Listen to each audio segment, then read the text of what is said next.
Welcome to the last panel of the first day of the thesis symposium, undergraduate thesis symposium, Space Besides Itself. I'm Rohit Muzumdar. I teach at C. I'm saying this because this is being broadcast live. So welcome to the last panel of the day. Um, it's Children's Day today, actually. And no, but I mean,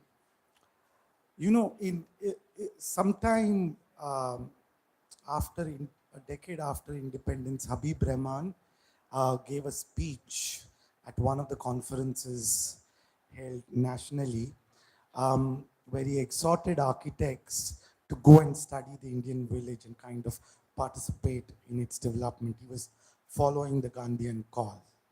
And over a period of 3 decades, the whole study of the village kind of turned into questions about the vernacular and how to draw culture into it. And that has been a long historical context in which where architects have inquired into. And indigeneity has been folded into the question of vernacular. And a lot of architectural inquiries still continue with questions that were first raised in the 1980s. I point towards this because this panel, um, indigenous vocabularies in urban worlds, compels us to think through um, possibilities of newer framings that we might need to kind of think at this moment in time. And the three presenters on this panel um, delve into the Padas, the hamlets, and the Koliwadas of Bombay, inhabited by the fishers and Adivasis. Um, and these so one of the things that is emerging on this panel is that the vantage of indigeneity, and particularly urban indigeneity, how does it afford us to kind of, or what kinds of questions does it pose for us in terms of thinking about space and times? Um, and if urban indigeneity is a vantage point, it kind of draws us. I mean, I'm reminded of Elizabeth Povenelli's provocation in the context of Australia, where she says that, um, the First Nations in Australia, which is the indigenous groups in Australia, in a moment of liberal governmentality which promotes tourism, heritage conservation, so on and so forth, are made to prove, or are put, they've kind of, they have to bear the burden of proving their authenticity, while the state can kind of find loopholes to escape some of its responsibilities. And when we delve into this panel, you will see some of these kind of contexts which are the backdrop to some of the work that is going to be presented in this panel. But one of the things that the three presentations might foreground is the ways in which indigenous, the vantage of indigenous groups kinds of engages with some of these rationalities and mentalities, subverting them, appropriating them, as well as kind of, falling prey to some of its very harsh decisions in terms of spaces that they have to occupy. So with that backdrop, I will invite um, um, the three presenters onto this panel. Sharvin Jangle, whose work looks at how do fishers residing in the Koliwadas of Mumbai read space times. and how do their notions of space times have changed today. The second work by Harshita Patel inquires into, dwells into the Sanjay Gandhi National Park and or the national park, which is literally nowadays seen as an urban forest, and a lot of discussions and also a lot of research. I mean, at least I know 4 people who are working on the urban forest over here. It's being drawn into questions of climate change and drawn into a conceptualization of carbon sink and the backdrop, and then kind of that leads to complete dislocation, plans for complete dislocation of all Adivasi hamlets that who reside in the Sanjay Gandhi National Park. Now, third presenter, Akansha Thakur, looks at or inquires into the practices of women entrepreneurs from Mahim Koliwada. And it's very interesting because she'll kind of look at or kind of talk to us about the ways in which fisher women have tapped into the notion or tapped into this imagination of the fish or the Koli festival to develop new forms of entrepreneurship. So this is the range of work that we are going to kind of see on this panel, and I'll invite Sharwin to make the first presentation, followed by Harshita and then Akansha. So welcome, Sharwin.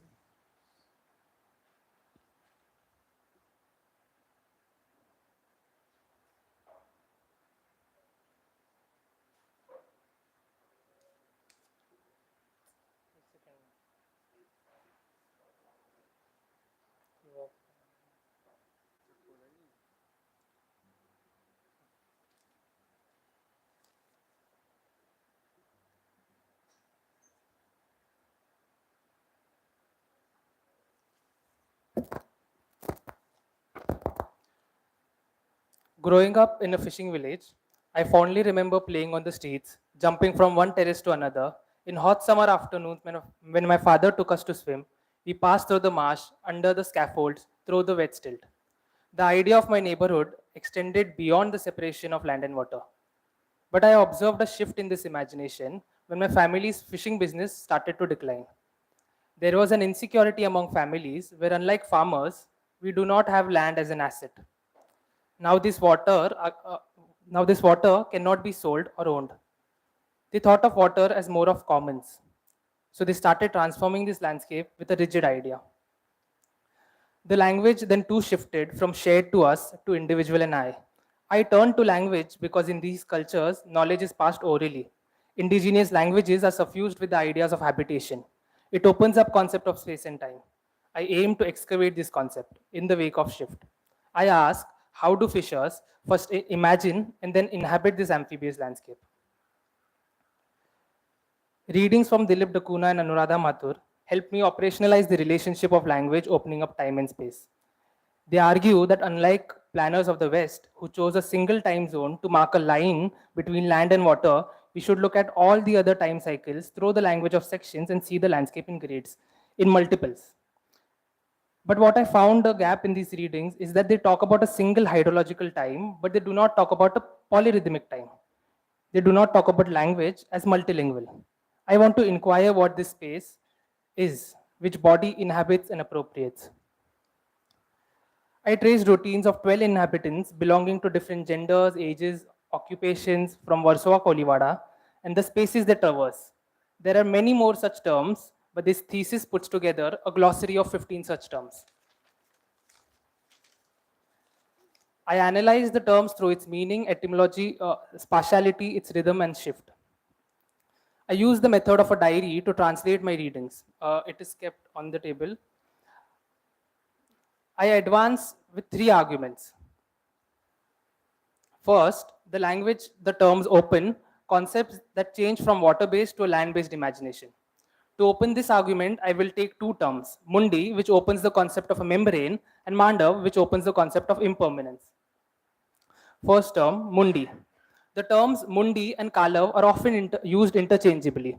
In Koli, mundi means the head, while kalav comes from the clam and oyster which stick on it. Formally, it is almost like a bund, a structure made of stones at the mouth of the river. It has wooden frame door openings with nets attached.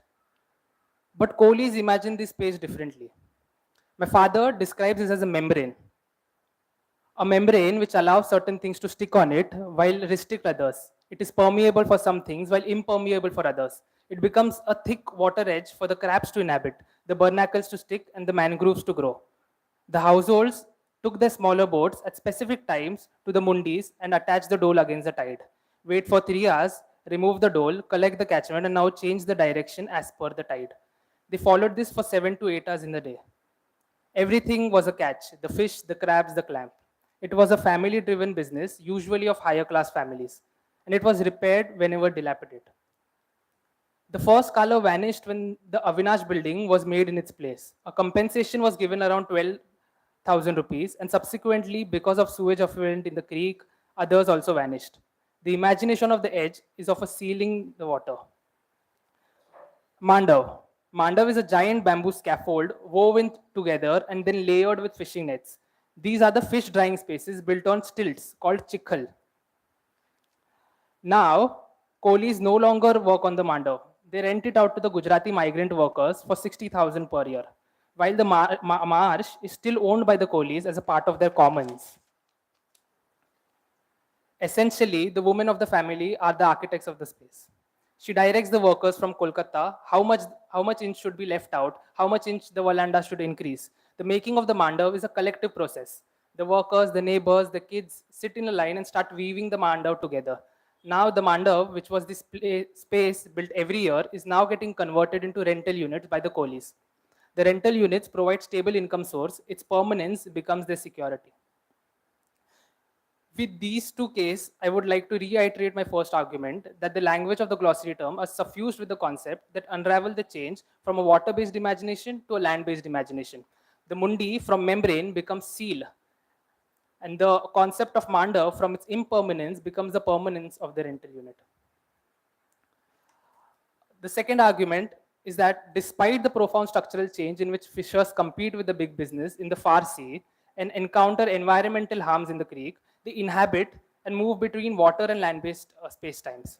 For my second argument, I take the terms Nakhwa, Bhagi, and Bhadotri, and will partly go through Khadi and Pani. Water, from the lens of Kohlis, is not homogeneous. It has shades, colors that distinguish the kind of catch. But now, because of the effluent water, everything is turning to be the Kala Pani. Kohlis are forced towards the deep sea. Where earlier everything was water and the creek was an extension of the village is now constricted to just the land parcel. Bhagis. When fishers moved to the deeper sea, the trawler boats emerged.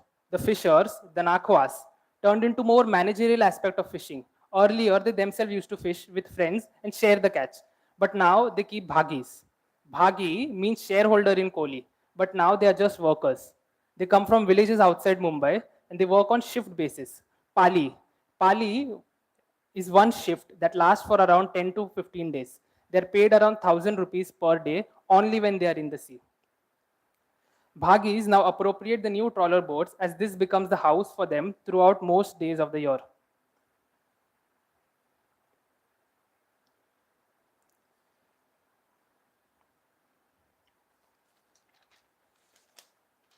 Nakhwa.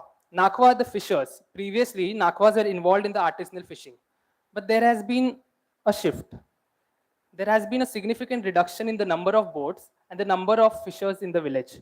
In the last 3 decades, it is reduced to 10% of what it was in 2005. But interestingly, there hasn't been a much reduction in the fish catch. During COVID-19, many small-scale fishers went out of business when the new Persian nets large-scale boats took over. Strangely, now the fishing has become a secondary job option. Newer nakhwas emerging from young professionals to retired folks. That now even buying new equipments for the boats. Bhadotri, a tenant, a person living on rent. Kohlis just own 2 lands. the land on which the Kohli house sits, and the Mandav grounds which they converted from their fish drying space to their second home. When they moved out of business or they needed a new house, here the idea of builder or the contractor comes in. The builder or the contractor comes in to partly fund the house. Now the claim on both the houses is shared. The tenants in this units absorb several people of low income jobs, a fruit seller, a tailor, a young professional, and majorly the end tier of the film industry. With these cases, I would like to reiterate my second argument. The shifts have happened throughout the years. If you take the case of Bhagi, it emerged right after the first trawler boat emerged in Warsaw. Bhadotri emerged right after the idea of builder. But the Kohlis have found a way to appropriate this amphibious landscape. And despite the profound structural change in which the fishers compete, they find a way to inhabit and move between water and land space-times.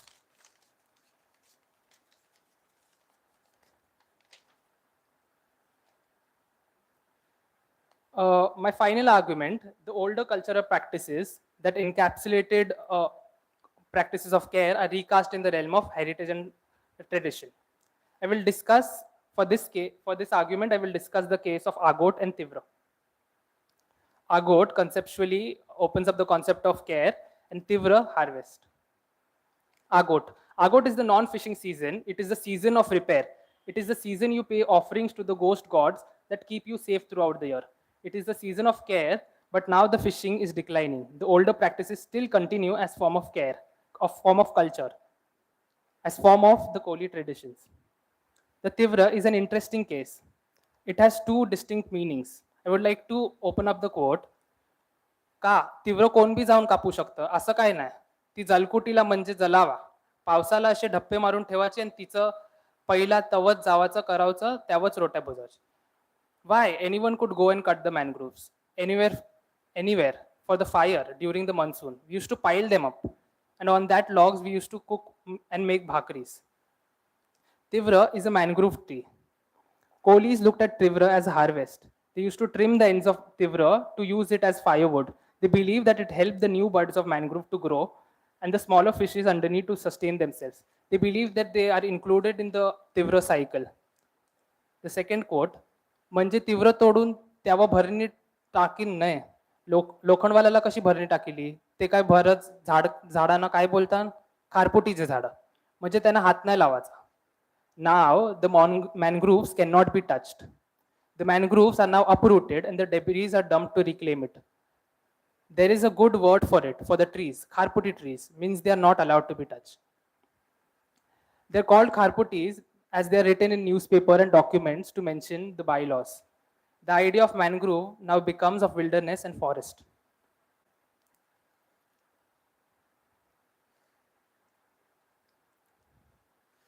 My final argument, to reiterate my argument, the older practices are still there, but they do not essentially translate for the care, but they translate for the culture, conservation. I will close by saying that this thesis advances itself as a tool to navigate this amphibious landscape. It tries to move beyond the binaries of land and water, fishing and non-fishing, and make the scene of transformation slightly more nuanced. Lastly, it calls for a new imagination of dealing with this amphibious landscape.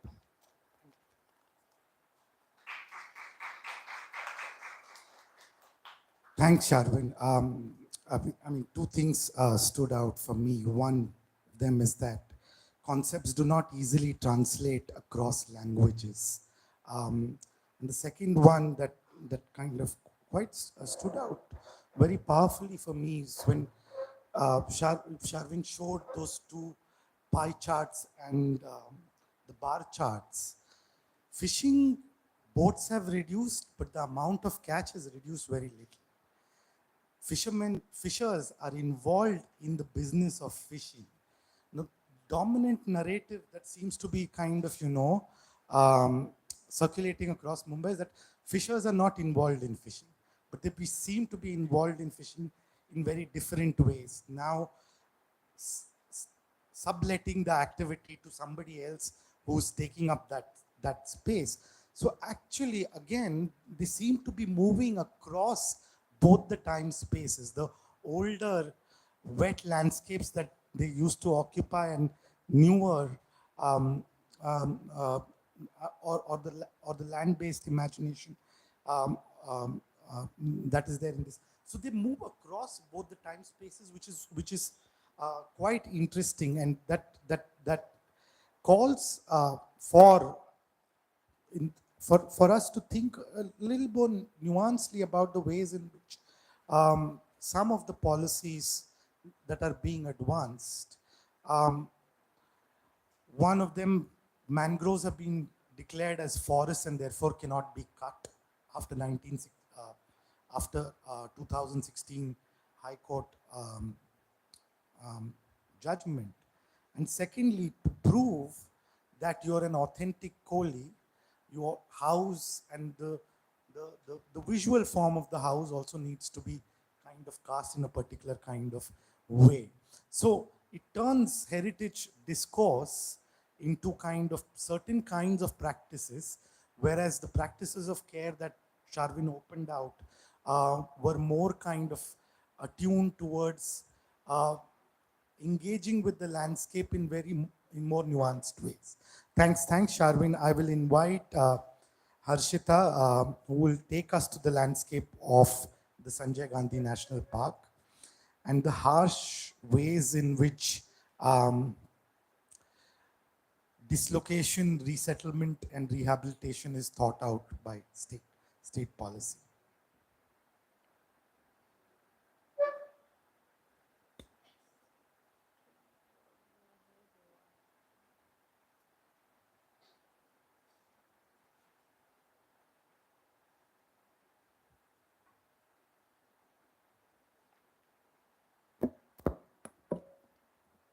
My thesis title Partialities of Homemaking Cases of Displaced Van Nivasis. In 2021, I had the opportunity to connect with the Van Nivasis in Navapada, an Adivasi hamlet residing in the Sanjay Gandhi National Park in Borivali. During my interactions, I observed that how their concept of home extended far beyond the physical walls of the house. For the Van Nivasis, the home encompasses not only the domestic space but also the surrounding land, forest, and river that form an integral part of their daily lifestyle and cultural identity. Their houses were structured to reflect this interconnectedness, combining spaces for living, working, and community interaction, all of which extended up into the open spaces around them, such as the Maidan and their vegetable gardens. However, with the urban development expanding into these areas, the Van Nivasis have faced frequent displacement, their homes and livelihood threatened by the government's push for conservation and infrastructure projects.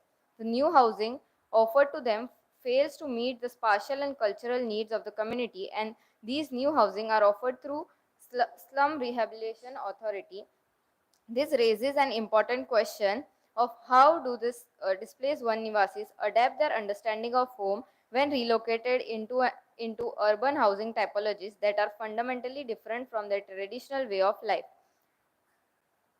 This research aims to explore the disruption of the Van Nivasi's sense of home caused by displacement and to propose architectural solutions that accommodate their cultural and spatial needs. To understand how their relationship to space shapes their idea of home, we can begin to reimagine housing that truly supports their way of life and preserve their cultural ties to the land. From reading the cases of displacement from RA Colony and Sanjay Gandhi National Park, I have come across four types of displacement cases. In order to understand native habitation, lifestyle, and culture residing in Khambachapada, I have added this case in addition to the cases of displacement.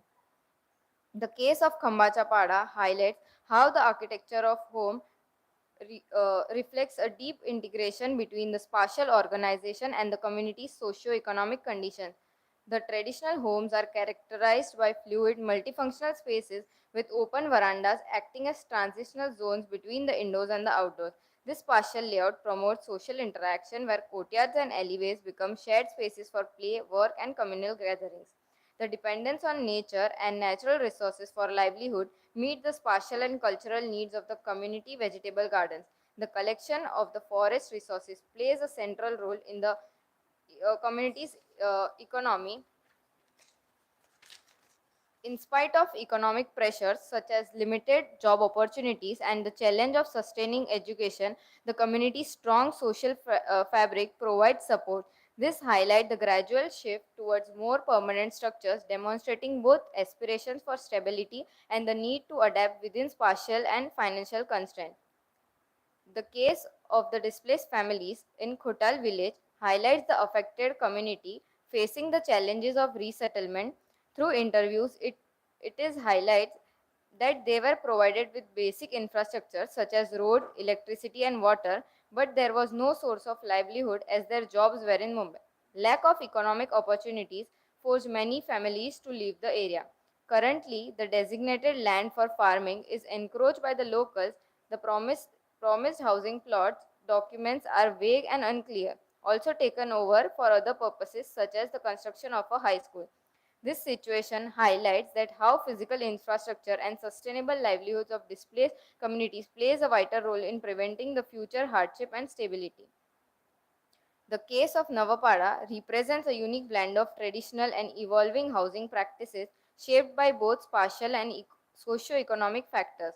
Homes here feature a dynamic relationship between indoor and outdoor spaces, with verandas, open courtyards, and outdoor cooking areas acting as shared zones for daily activities and community interaction.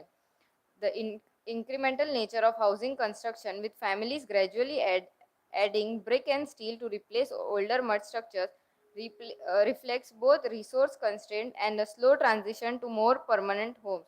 Economically, residents rely on local jobs within the national park and informal work outside, such as rag picking and housekeeping. It is observed that they get limited access to resources like electricity, where the bills are paid in groups, and have informal housing arrangement. The fluidity between private and communal spaces, alongside this socio-economic dynamics, highlights the importance of understanding local housing practices and their deep connection to both land and community. The housing complex for families displaced by the Metro Car Shed project highlights the challenges of adapting to new living conditions of SRA housing. Originally designed as small 1 BHK apartments for each family, the spaces have been reconfigured to accommodate joint families, resulting in multifunctional rooms where the boundaries between living, working, and sleeping areas are blurred. The limited relationship between indoor and outdoor spaces isolate residents and reduces social interaction. Economically, many families have rented their rooms. Many women are now confined indoors while men continue with low paying jobs. The financial strain is exacerbated by inadequate housing conditions such as water shortages, poor infrastructure, and the inability to engage in previous livelihoods.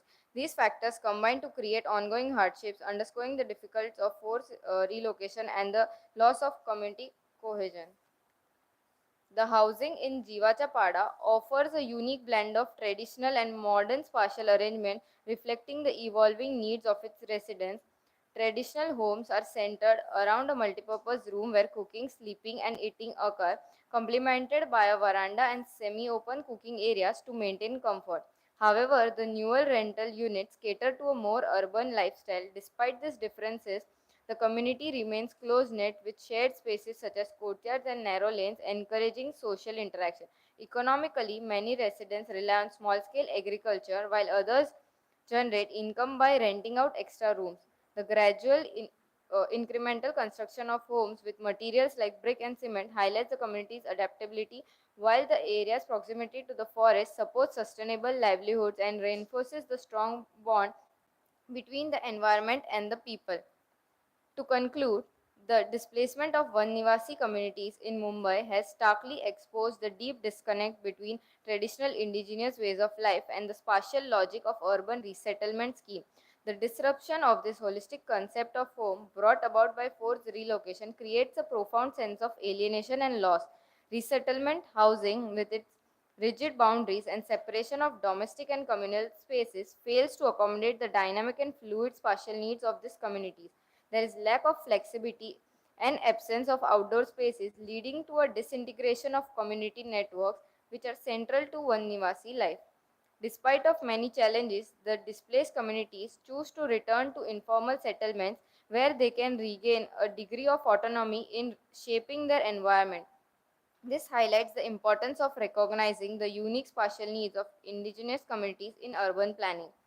This research is crucial for architects as it focuses on the gap between the standardized housing scheme and the real lived experience of displaced communities. By examining how spatial relationships and homemaking practices are shaped by culture, social, and economic factors, the study provides valuable insights into how architecture can support the process of displacement.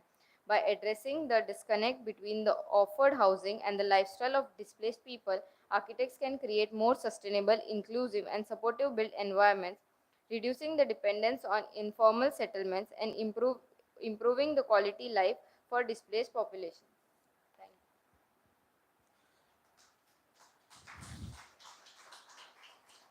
Thank you. Thanks, Harshita. I mean, I was kind of quite struck with those drawings. When you see the drawings of the landscape of the forest in which the houses are set, you see delicate lines and you see kind of very softly the house becomes a part of the landscape. And at the moment it kind of comes into the SRA scheme, you see the hard lines of the apartment kind of emerging over there. So, I mean, this really kind of draws attention to the ways in which indigenous ontologies see this, what the space of their habitation, which is actually in as a legal or a land use category constructed as a forest, is actually imagined by the Adivasis um, as a garden that they live in, a garden without a constitutive outside, in that sense. The other stories of rehabilitation, I mean, I was struck by them because they reminded me of Khosla Ka Ghosla and Well Done Abba. Like the first one where the school is there, is a story of appropriation of land, which is similar to both those films. The appropriation of wells by bureaucratic or administrative processes, and the appropriation of land through real estate. And you find people coming back. Um, you find Adivasi households coming back to reside into a space that they call as their garden, from which they are being exiled from. In Bombay, strangely, I mean, within the kind of climate change action discourse that has been emerging over the last 3 years, architects have been forcefully, you know, talking about or advocating for or engaged in advocacy for making the edges of rivers, creeks into greens, and even to dislocate the 11 hamlets from the forest, all of them, into a 90-acre land parcel where housing would be built in the form of these apartments. So that's the backdrop where Archita um, um, discusses the harshness of this um, rehabilitation and resettlement. We'll move to the third presentation by Akansha. And Akansha, I mean, I'm very fascinated with her work because she looks at the practices of women entrepreneurs from Kolivadas and how they are appropriating actually the idea of the food festival, the Koli festival.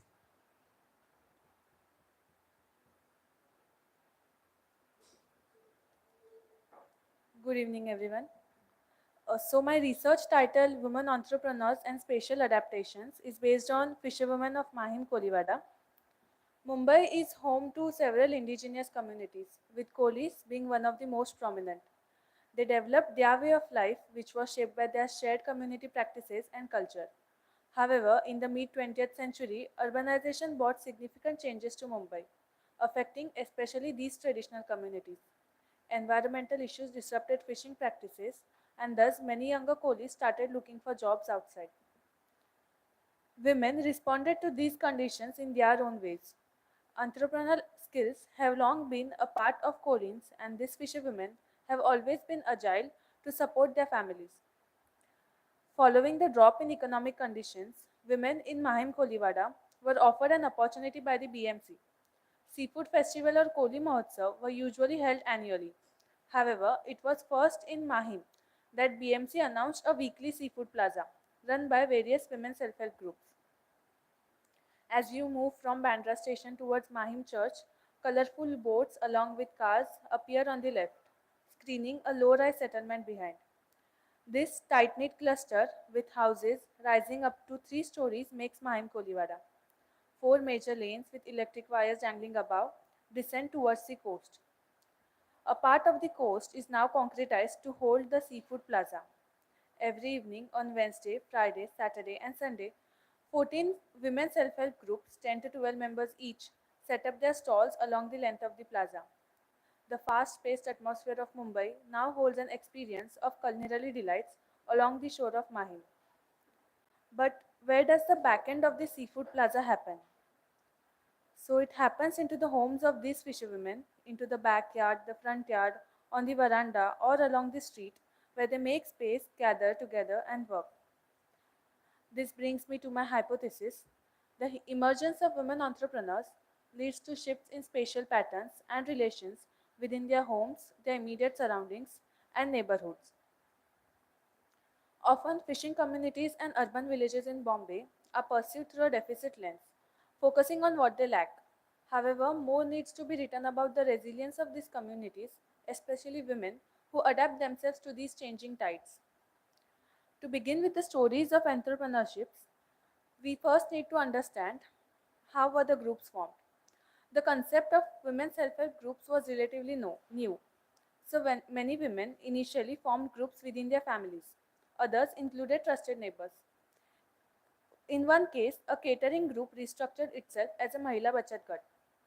Interacting with women engaged in the seafood plaza revealed that each group gathers at a particular house for preparations. Delving into a few cases to elaborate on how actually the home transforms, we begin with the story of the front yard. Avantika Kenny is a member of I Ekvira Mahila Bachat Gat. Reflecting on the plaza, she shares, "मैं पहिला घरचीच कामं करावचू, जास्ती करून रांडावचं काम, किचनमध्ये. My earlier work usually revolved around the household chores, particularly in the kitchen. See this front area? When my husband fished, he would sort the catch here. But since he took a job, it wasn't used as much. Now it has become a workspace during the plaza. सकाळचे माझे सासरास मावरा हाणतान, कवा कवा माझा नवरा पण जाते त्यांचे पाठी. My father-in-law brings fish in the morning and my husband joins when he can. We lay a cloth outside by the tap, spread the fish over and clean it. We set up stoves while some of us cut vegetables inside my in-laws' house. We aim to finish by 6 since we also have to set up the stall. We usually keep the stoves and other supplies in my kitchen. During monsoon, when the plaza closes, we store everything upstairs. That room was once rented for meetings. Now, though, it gets used for storage. The next story unfolds along the street. Kamini Nizam is a member of Jai Matadi Mahila Bachat Gat, a group that primarily includes her neighbor, who are also her friends. When asked about her routine during plaza, she shares, "मैं मावरा इकितो मार्केटान आणि माझा नवरा जाते बार. I sell fish in the market while my husband is at the sea. We recently built this house before it was used for storing fishing nets and other supplies. Almost all the members of our group live along this lane. During the plaza days, we gather outside for preparations. Savita and I sell fish in the market and on our way back, we buy fish for the plaza. We start by cleaning the fish in that corner near the tap. Then we break for lunch and regroup around 3 p.m. for further preparations. We set up stoves along the edge. Some also sit on the plinths and platforms in front of the houses. By 6 p.m., we head for the plaza. After the plaza, we clean the dishes and rest. Some items are stored at the plaza while others are bought back home. During monsoon, when the plaza is closed, we distribute the materials among ourselves." Moving to the story within the house, Sujata Tandel is a member of Sujata Mahila Bachat Gat, which includes her family and neighbors. She shares, "Earlier, I used to be at home. Since the plaza opened, our days have been full. My niece, who is also in our group, stays in the next room. She takes a temporary job during the plaza, during off season. 2 members of our group go to the market to buy fish. We clean the fish outside my house. We gather in my niece's kitchen since it's spacious. To prepare, we set up additional stoves along the wall. Some chop vegetables while others cook or marinate. Since our house is near the plaza, it becomes easy to carry materials. During the monsoon, we store everything upstairs in a room. पहिला आमचा धंदा नाही चालावचा. कवा कवा ते आमनाच सगळं खपवायला लागावचं. Initially, our business struggled, and there were times when we had to eat our own dishes. But with the help of our children and Instagram, the plaza gained popularity. There's a lot of work involved, but our families pitch in. The hard work of these fisherwomen becomes evident each evening along the Mahim shore, a space once used by the coolies to dock boats and dry fishes. What sets the plaza apart is not only its seafood, but a strong sense of community that has emerged. The shoreline, sea breeze, open sky, and the aroma of freshly cooked dishes characterize the atmosphere of this space. The phrase, food brings people together, aptly defines this space. Here, unlike restaurants, food is prepared in front of the customers, which develops a transparent relationship and builds trust. Initially, the business struggled, but it was the children who promoted the plaza on social media. Now, who can escape these tempting delicacies? Within 4 months, the footfall of the plaza was reported to be 30,000.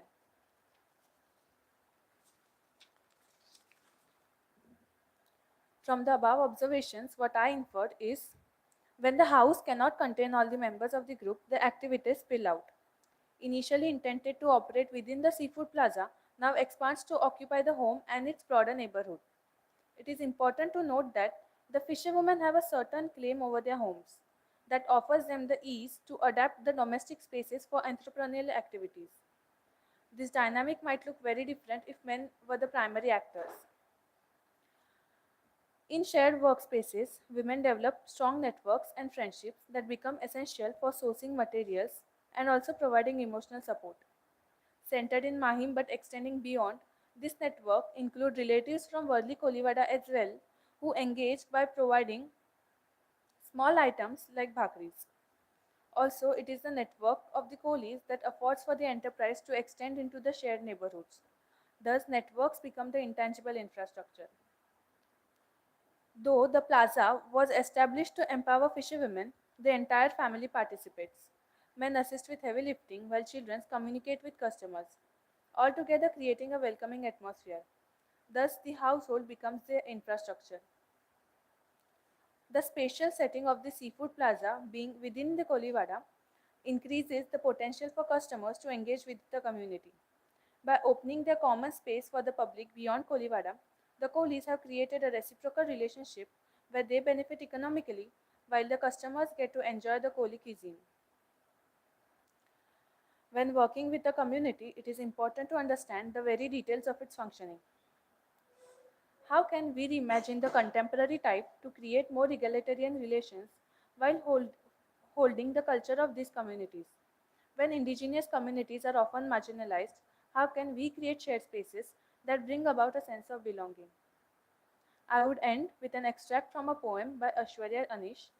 I see her midday on her way from business, printed cloth dead from. Ansha, for the lovely presentation. And um, what struck me in your presentation was you mentioned that the youth in the Kolivara and the children have been kind of advertising um, this business that the women have been kind of involved in. It's happening at the same time when just a kilometer away or a few kilometers away, the first floating restaurant in Mumbai was advertised. It's very close by. It's kind of a corporate group which is running a restaurant on a boat that is across the Bandra Bay itself. So it's happening at the same time. Um, the second thing that kind of also struck me is that Sharvin opened out the idea of rental homes changing into rental housing. There is another narrative that you are opening out, that there is beyond uh, trans, houses transforming to accommodate migrants, there is a new space of entrepreneurship that seems to be emerging, which is a very, which is an interesting, finding that you seem to have opened out over here. And it kind of draws upon making this kind of, the idea of food festivals that has been spreading across Bombay over the last 10 years. How does one tap into it? And that brings me to the third thing that I find very important in your thesis. And, what I would like to see the last point that you made about public space. I would like to see it as a way of reclaiming the commons rather than thinking about public space. In 2000, in the early 2000s, one politician from one of the political parties in the backdrop of Shiv Sena's and Navnirman Sena's pushing away of Bhojpuri and Bihari and UP migrants to the peripheries, organized the Chhat Puja festival on Juhu Beach. It was a way of reclaiming the space of the beach beyond its idea as a public space, which is how it usually kind of gets mobilized. So the public space idea of the beach is that Juhu Beach or Girgaon Chopati are public spaces for the city. But here one finds that certain groups who've been kind of made into a periphery use their vantage of the periphery to kind of reclaim those spaces. So that's what I find really very interesting about the work that you have opened up over here. So, I mean, I won't summarize all the three presentations, kind of spoken about them individually, but I'll let that work be done by both Sonal and Kush. So I open it up to discussion for both of them, either of you.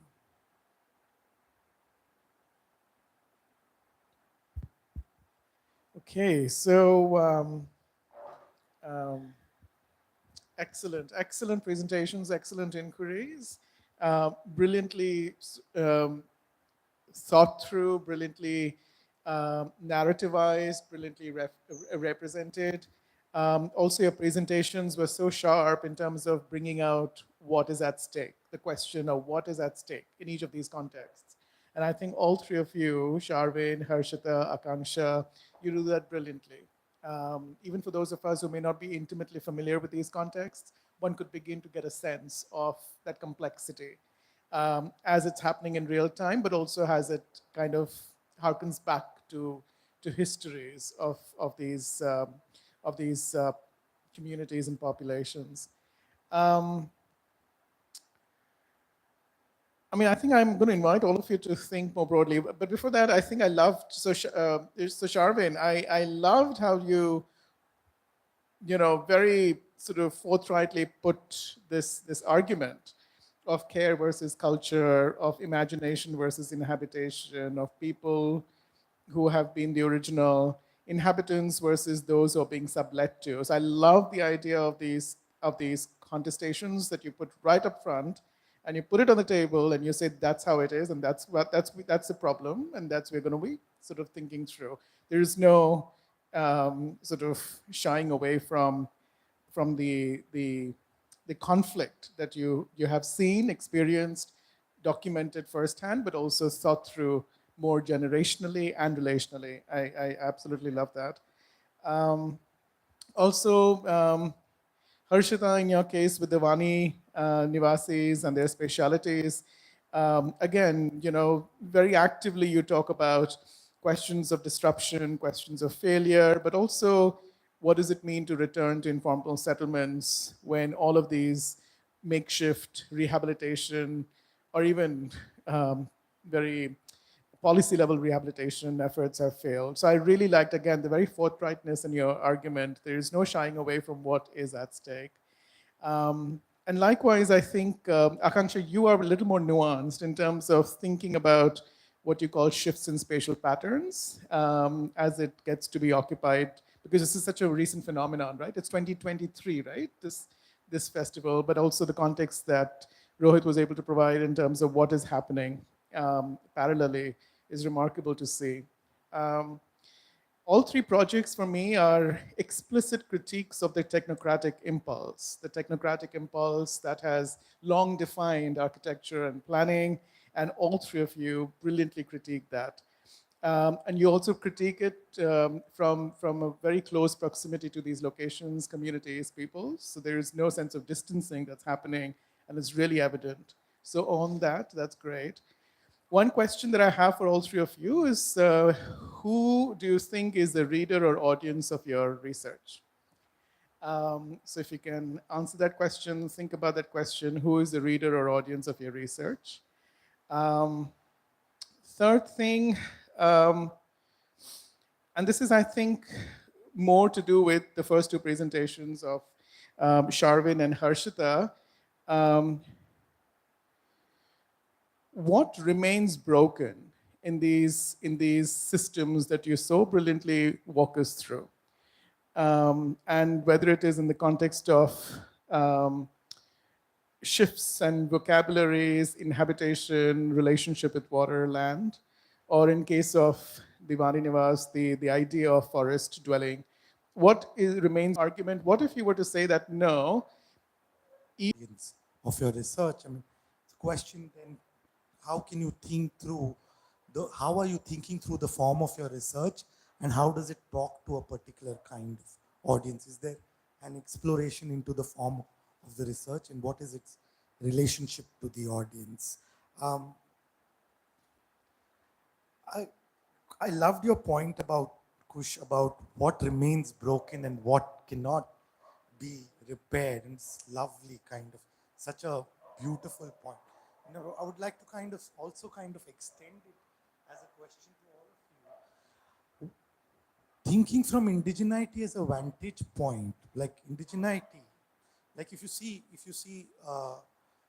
what Harshita mentioned about the houses of the Adivasis as being temporal spaces which are repaired, mended through the whole year. There is a cycle of repair to them. And within that, within this both ontology and epistemology, what something that gets broken also gets sutured in a particular kind of way. So if something is broken, is there a form of kind of, repairing life, suturing life, that is at play over here in the work that you kind of bring forth? And the question of gendering in entrepreneurship, which is at stake actually in all the three cases. So if you would like to respond.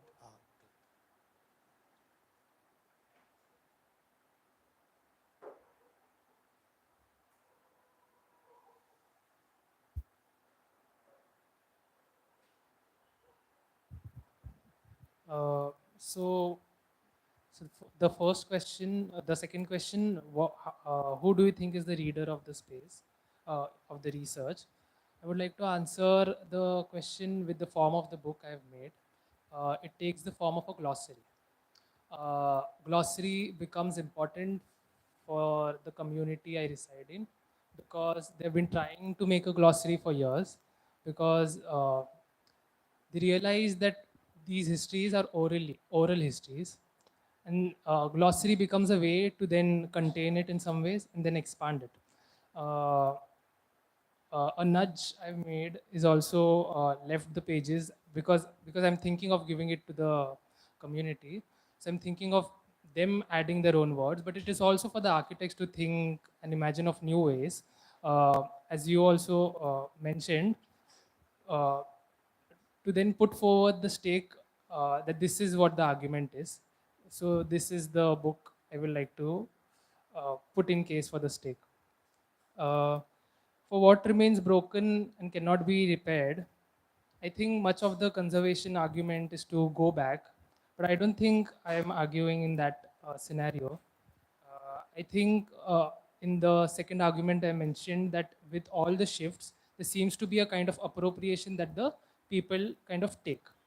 So it's not repairing, but it's actually moving ahead of it, patching it up in some ways. So then the patching happens in different ways, different appropriations happen. So I feel in in my case, it is more than the repair. It's kind of the upgradation or moving ahead of.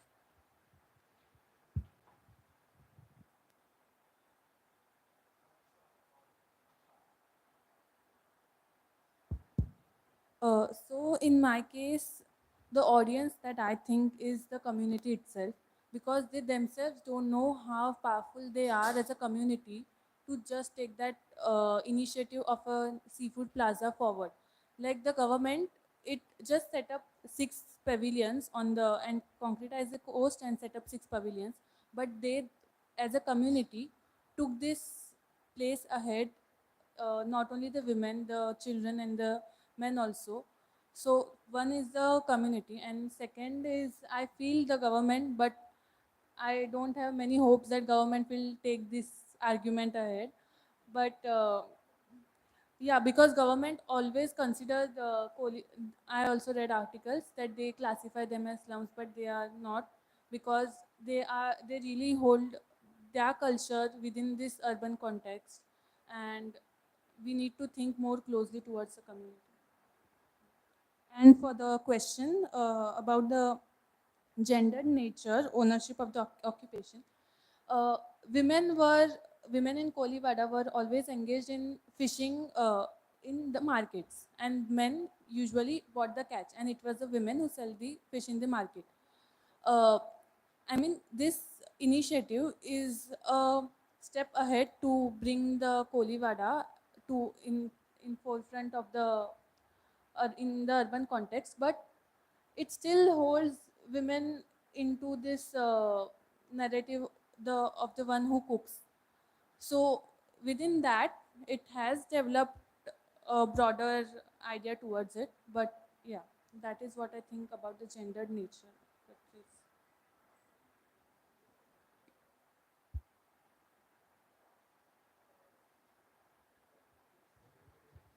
Yeah, so for the first question, like who is the reader or the audience for my research? So I think firstly the architects and the designers, like who plan the designs, because they know for whom they are designing the things, and to clearly see the results, what it impacts, and so it clearly impacts the life and livelihoods of thousands of people. Uh, Also to the communities, because for the younger generation it affects somehow, because they're into sort of an inspirational thing, but the opportunity how it lacks is because of their social and economic backgrounds. They are not able to sustain, and which affects their life also. So I think for communities also it is important to see the generational lifestyle and how they have struggled to come up to this. uh, for the second question also, I like to open up this point of the lifestyle, like so there is this broken, like a lived experience which they have, and it suddenly gets broken, and memories, like they can't translate or describe what they lived and can't share. It's like a limiting thing now, because to the generation who is born in the other, like the after the relocation, it's difficult to show the life and describe, and now the newer generation is going through a very in like going through an inspirational thing. For the technocratic approach, I feel this research was also very necessary for me to articulate the argument as a person from the village, because much of the arguments are made about the fishing villages, and I feel it was important as a close observer, as a close proximity person, to then articulate it, because sometimes what happens, uh, as you mentioned in the earlier panels, that the forms of care also comes from something else. In the case of mangrove, to protect the mangrove forest, it comes from something else. So then the colonial ideas are then expanded into us. So then it was very important for me to then think about it.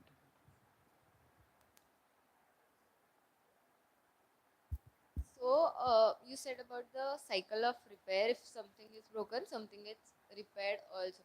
So, like in my cases, I could see the post observations, like after the displacement, there were newer or various source of income generational thing which were coming up. Earlier, it was just dependent on some jobs or something, and newer income, like it was a multi-income source which kind of helped them grew much faster, I think. I think what I'm trying to sort of almost invite you to see yourselves as in a more activist vein, and really, really embrace that activist architect kind of a position, because if our vocabularies are not the technocratic vocabularies, if the landscapes have been perennially disturbed and broken, and if there is a sense of constant collectivizing because the survival of the community depends on it, then how might we reclaim that role for ourselves so that we don't depend on conventional publics of architecture? Which is why I'm sort of saying that as much, if you own, because your positions are so strong, take it further and say that in that activist vein, what are the new publics am I imagining? But also intending. So that ultimately it's not about whether it's the government or whether it's the architect, whether it's the designer, whether it's a community, but you get to sort of claim that no, this is for a specific audience which may not be existing, but it's for an imagined audience, or it's for a very specific intended audience. And likewise, that would sort of begin to shape new ways of building that social contract, whether it is a policy document, whether it is a certain kind of inheritance logic. But how do we then keep working with that revised vocabulary to create new kinds of documents that may live parallel, but just as a kind of a thought experiment can go a long way in terms of claiming our existence, claiming your existence in much more generational, long-standing ways. So I'm just saying, try not to then say, okay, but my audience is still the conventional audience, but maybe not. Who gives an F? But just own that for yourself. Also again it's which has been recurring through all the panels is that there is a certain personal story, a personal access into these domains, which makes it very special. And I just want to invoke this. We had a speaker, Virginia Mannering from University of Melbourne, Australia. And at the beginning of the presentation, and just recently we were on an online symposium, and she did that again.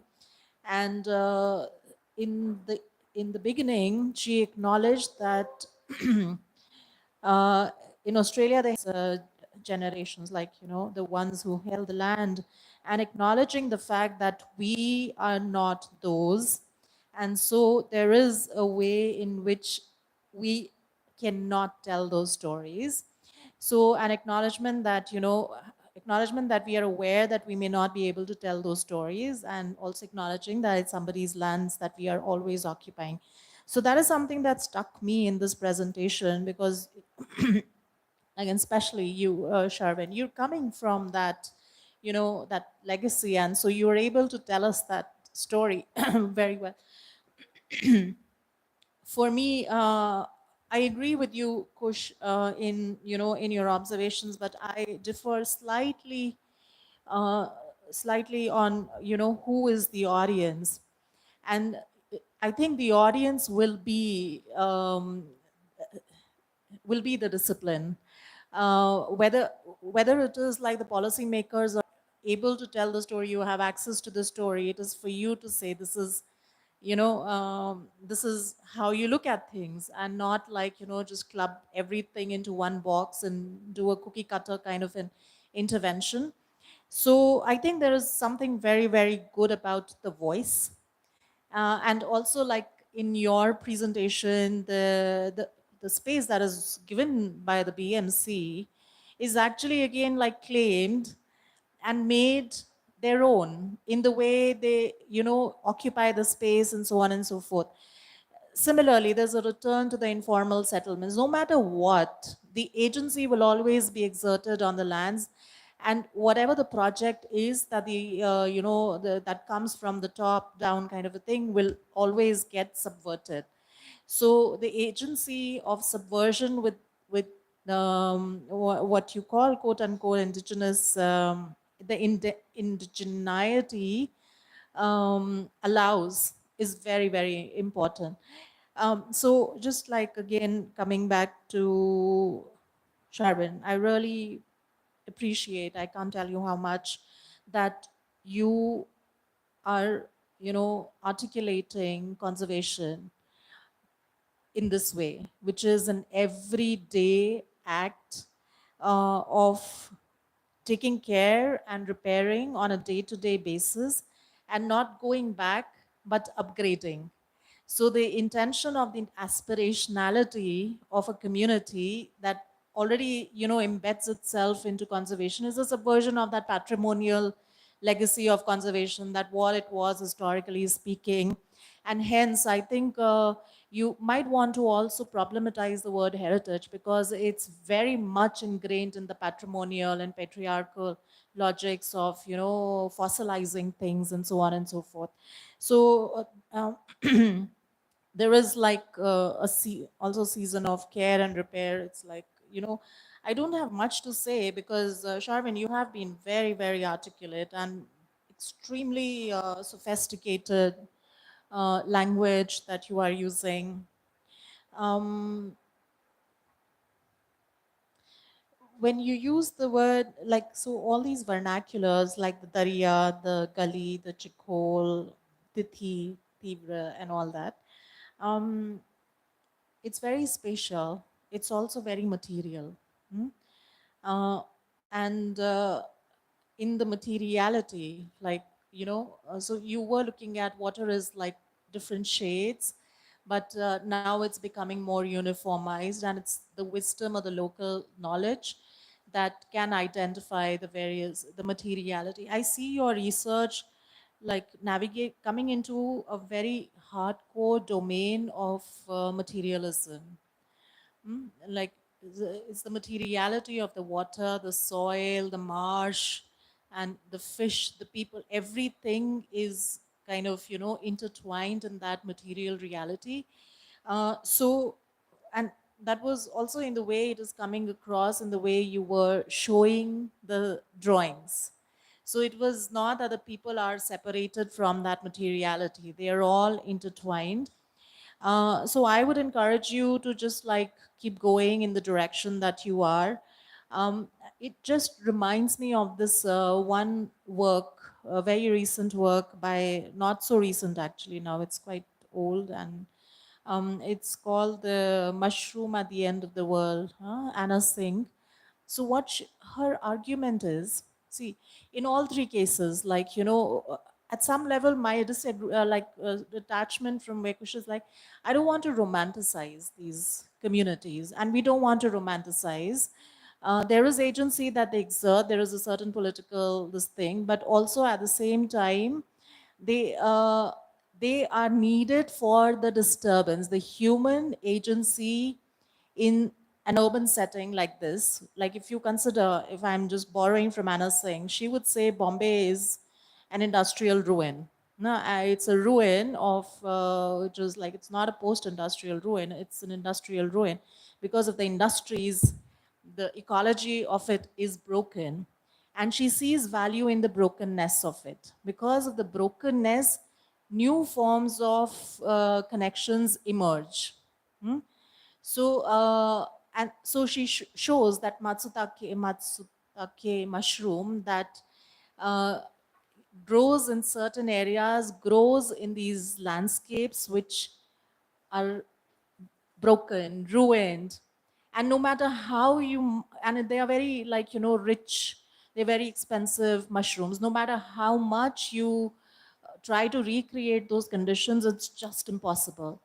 It is because of the ruinous of that place. So I think I think you answered it very, very nicely, that, the brokenness is like new forms of linkages start to appear.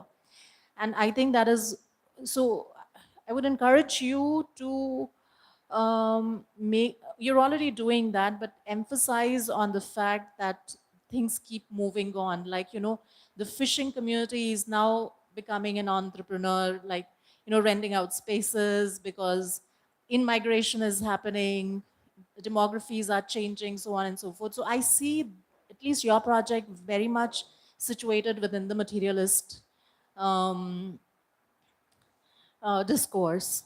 And with the economy, the material of the land, they are all part of the materialism. Human is also material. Their movement is also material.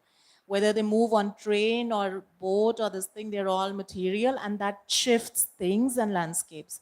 Similarly, the one Nivasi, so I would like respond to your project through an invocation that Rohit made, which is the climate change is causing, uh, architects and, policymakers to dislocate Adivasis and just green up places, and it's like a cookie cutter thing and so on and so forth.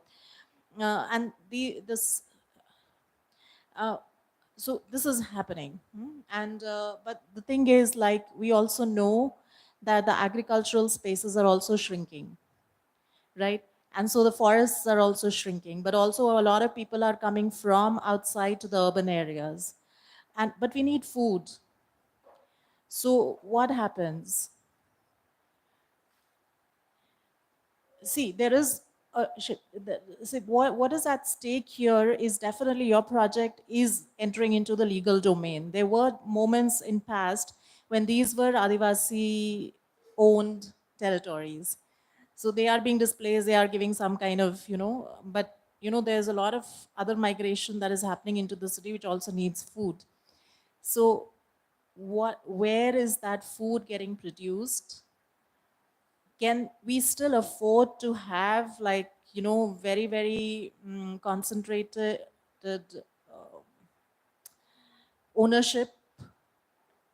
I mean, how do you, because it is monetization of an urban land, and to say that certain communities can still hold legal ownership rights to these lands, how much is it feasible, viable? So where is the conflict? What is the reality of that conflict is something that we want to, like, take cognizance of. It's not that you have to answer it today, but it's like, they are displaced, but then they come back, but then, uh, can they claim right to that, given the fact that more people have to share that land now? We are talking about urban commons, but then there is, like, larger set of people who have to share that same resource. So how do we do that? And similarly, I think the same question is for Akansha. I think in your case, it is more about, it's more about, I've already said it, like, some project that kick-starts from the top actually gets subverted and given a new shape because of the agency that people exert, and there is, that will always keep happening.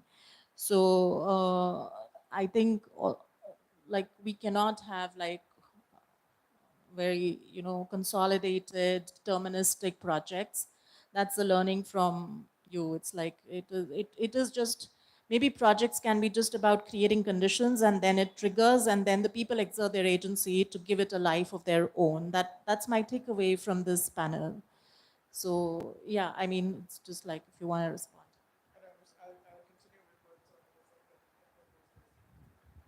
Go ahead.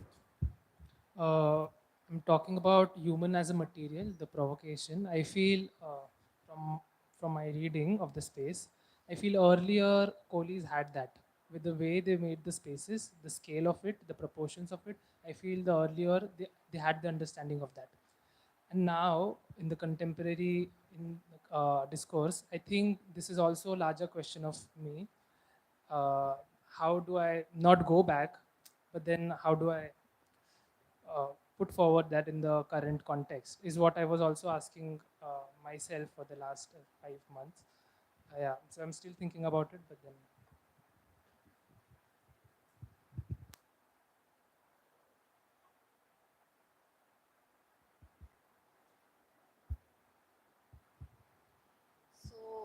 like you said, like if one is erupted, then there's the coming back thing. But the right to claim, I feel, is it is like many are coming, but I feel the selected or the ones which were there or the indigenous people also knows how to develop or grow the surroundings. They know the surroundings better than the authorities who are trying to grow that. The indigenous knowledge itself helps in sustaining the forest type, I guess. Sorry, I think my question was something else. It's not like, so there is no denying the knowledge the communities have. But the thing is like the ownership. The question is about dislocation in the larger good of larger people and like more moneyed people and so on and so forth. The question is about displacement and dislocation. And so the nature of like one is the counterpoint. I'm always thinking of the counterpoint, huh? Because see, one thing is always we understand that people should not be dislocated, they are where they are. But the counterpoint is monetization of the land. That is the reality. We can't get away with it. So the counter to that has to be either a monetization logic or something which is an actionable. Or it is something. So my question was like, what do you do? People have to be fed. So one of the questions is like, can you make an argument that, hey, we are required here so that we can, be productive in your economical model somehow. I'm just putting it very crassly in like dirty words, but basically that is the nature of the shift.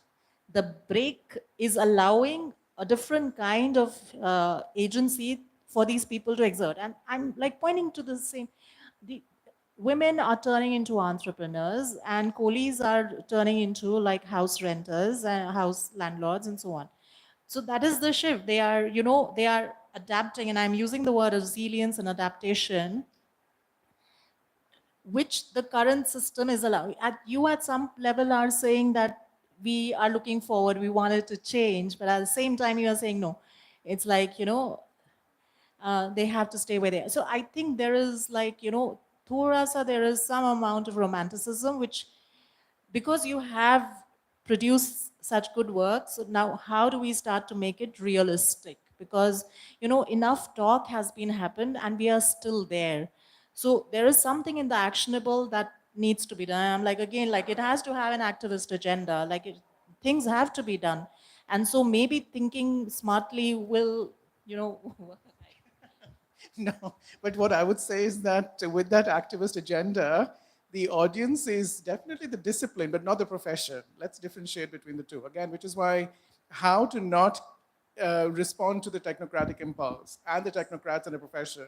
Yes, keep the discipline alive because the vocabularies with which you're thinking, the kind of laying bare of relationships, contestations, relationship to property, everyday acts of care and maintenance that you're bringing to fore, the discipline needs it.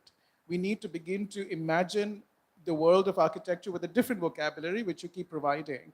But in that process, do not dilute any of that because the technocratic impulse is about a certain kind of making. And also, I think, Sharvin, in your case, correct me if I'm wrong, but I think this shift that you're seeing is not by choice. It's an imposition, right? And so so I think we need to also then be critical of any kind of a resilience discourse, which actually what systems put them in that place of vulnerability to begin with, that they have to now begin to think of adaptations that were not their choice. So I'm saying hold on to it. It's not romanticizing. On the contrary, you are saying this is our knowledge. And knowledge is power. And that power needs to translate into actionable policies because the discipline needs it. And accordingly, you would begin to shift the needle of even how the technocrats or the technocratic impulse gets to be. So I'm just saying it's a long-term process. It's not going to happen overnight. But that vocabulary is what will shape new knowledges. And those knowledges will continue to build communities. Those communities will continue to expand the discipline. And within that larger discourse, the professional will begin to emerge. A new kind of professional will begin to emerge, is what I'm trying to sort of say. Thanks. That's such a lovely discussion. I want to open it up to the audience, but I want to kind of make 2 points about what you all discussed before we open it to the audience. One of the points that Sonal you mentioned, which is I find it very important, is that is the question of voice. And within an architectural thesis and within an architectural undergraduate thesis, if one sees many of the undergraduate theses that have happened in India, the exploration into the question of voice is really very minimal. And over here, I mean, the relationship between voice and space, how do you open it out in the forms of, in multiple forms of narrative, is something that's a clear, that's a creative exploration that architectural theses need to be taking up. Because within practice, it's largely still the architect's authorial voice that speaks. So that's really very powerful as a kind of provocation for thinking about architectural inquiry. Because the authorial expert voice as a singular and a male voice kind of gets challenged within this. And connected to that, the second point, which is very important that you kind of brought about, was when the indigenous or when the First Nations group in settler societies use or speak about or acknowledge or have made the settler society acknowledge on whose land they're inhabiting. The provocation there is about naming is claiming, and in exploring the indigenous vocabularies indigeneity as a vantage point opens out the idea of naming as claiming. But what I find in their works, in the works that have been presented here, is that indigenous ontologies and epistemologies seem to be not fixed. They move between multiple time spaces. So there is a querying that kind of happens in the imagination of space and time. And that is something that is very powerful that emerges in the work. And I wonder whether technocratic or bureaucratic languages are able to engage with the fluidity or being in motion between, across different sites. The querying that happens in the time space is something that legal or bureaucratic categories seem to be unable to hold, because they need tight legal definitions of things, which is why the activist imagination is very important. But what kind of activist imagination? So the vocabularies on the ontologies will shift but they shift on their own terms. What I'm saying is that the shifting cannot be an imposition. Let those shifts happen on their own terms from within those ecologies. Unfortunately, what has happened in settler societies with these land acknowledgements, they've become housekeeping matters. So at the start of every event, you would have the acknowledgement with not real reparation and return to the land. So at no point should any of these vocabularies be co-opted by the technocratic impulse, because that is what the danger is. That tomorrow the same vocabulary will be co-opted by professional planners and architects for doing feel-good projects without necessarily returning to what is at stake. So I'm just saying, feminist practice of active refusal. Refuse, refuse, refuse. Say no to things that need to be said no to. Build new communities, build new alliances, build a new professional self, and let the configurations open up ways to think about both the discipline but also those networks of professions. So I'm just saying, I don't know, I get very passionate about these issues, but just pardon me if I'm... Yeah. So just like, responding to that, and so, I was also like, there are these tactics. Always the power will never disappear. Power will always be there, and the ones who are on the, receiving, there will always be a receiving end, and there will always be an exertion of power. So one of the ways, you can either confront it, fight it, or you can have tactics. And one of the tactics is refusal. The other of the tactics is like totally looking away and doing your own thing. And, so these are the things, like, it's not like, we are fighting with each other, but it's like we are, giving you. There are various ways of negotiating that power. And one is diplomacy, and the other is war. In the warring, the battling. So where do you want to expend your energies, and what are your capacities as a community? Like, or your knowledge systems, what do they allow? And usually your studies will reveal that the capacities are more about resilience, where you immediately adapt. And that is not something to be at the receiving end, it's your capacity. And the incapacity of their bureaucracy to be able to change. That is why they are studying, and that is why these things are now coming, becoming more robust and so on and so forth. So the key word still remains precarity and our capability of, working with that precarity.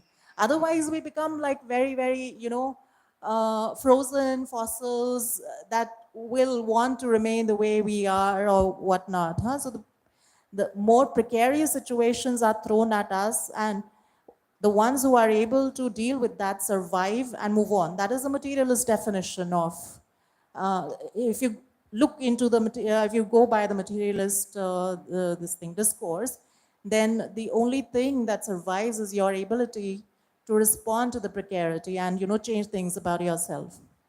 But between what you describe as what is it, diplomacy and the battle, the war, again, going back to, where is the place and how are we creating space for counter publics, for counter narratives? Counter publics, which is again Nancy Fraser's brilliant provocation to Habermas's idea of the public sphere. That public sphere is imagined to be this massive public sphere where everyone is supposed to have ability to discourse, but no, it's deeply contested and political. So I'm saying that use this as a way to create those counter publics and counter spaces where you build a vocabulary to strategize. If there are 6 of us, we strategize as to what the plan of action is, as opposed to it being constantly about diplomacy or the war. And I think that is where we agree that, that is where you create your discourse. You look away from where the power is and you shift the locus. But it's not like you fight with them.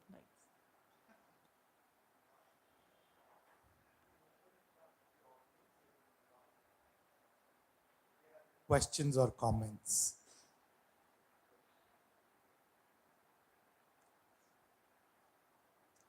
No, they don't seem to be, because it's been a long, long day and everybody's kind of.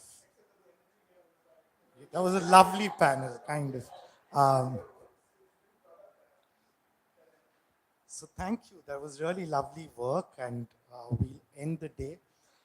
We begin tomorrow at 9:30, the second day. We'll have 2 sessions tomorrow, but we also have a book talk where our winter series of Sea Conversation begins tomorrow, and Sonal Mittal is going to be a speaker in the Sea Talk, in the Sea Conversations tomorrow. So do join us in the evening at 5:30 for Sonal Mittal's talk about her just released book. Thank you. We'll begin tomorrow at 9:30 for the second day of the symposium. Thank you very much.